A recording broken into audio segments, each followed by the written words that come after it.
Здравей, аз съм съдбата. Реших да ти пиша, защото напоследък май често се съмняваш в мен и в моите планове за теб. Знам, че се питаш защо ти се случва всичко това. Ето го отговорът ми. Само така щеше да станеш човека, който си в момента. Само така щеше да откриеш силата, скрита в теб. Само така щеше да видиш величието на ума и красотата на душата си.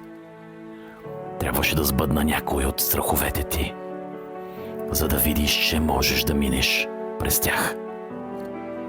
Защото човек е устроен така. Страхува се от всичко. От провала. От загубата. От болката. От самия страх. Докато не му се наложи да се изправи лице в лице с него. Да го посрещне, да го победи и да продължи. Но ти научи уроците си, нали? Трябваше да рани сърцето ти, за да се научиш да пазиш сърцата на хората. Защото човек е устроен така. Причинява болка, докато не изпита болка. Наранява, докато не го ранят. Обръща гръб на другите, докато на него не му обърнат гръб. Но ти научи уроците си, нали? Трябваше да отнема някой от приятелите ти, за да се научиш да цениш тези, които ти останаха. Защото човек е устроен така. Забравя да се грижи за приятелите си. Забравя да им се обажда. Забравя да се вижда с тях. Забравя да ги пита как са. Замества ги с нови. А после и тях замества с нови. Докато накрая установи, че вече няма истински приятели. Но ти научи уроците си, нали? Трябваше да познаеш разочарованието, за да започнеш да се наслаждаваш пълноценно на радостта и щастието. Защото човек е устроен така. Вечно да е недоволен. Вечно да се фокусира върху нещата, които няма. Докато в живота му не се появят истински проблеми.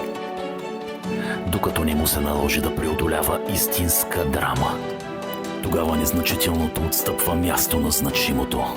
Тогава вижда и оценява красотата на слънчевия ден, на разходката в парка, на хубавата книга, на красивата мечта, на споделената чаша вино.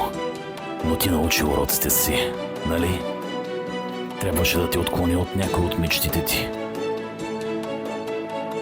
за да тръгнеш по пътя, който ти предстои да покориш. Защото човек е устроен така. Сравнява живота си с този на другите. Сравнява успехите си с тези на другите. Сравнява щастието си с това на другите. Поставя си цели, които не са неговите цели. Води битки, които не са неговите битки. Чертае пътища, които не са неговите пътища. Докато не разбере, че е пропилял времето си в опит да живее чужд живот, да се бори за чужда победа, да сбъдва чужда мечта.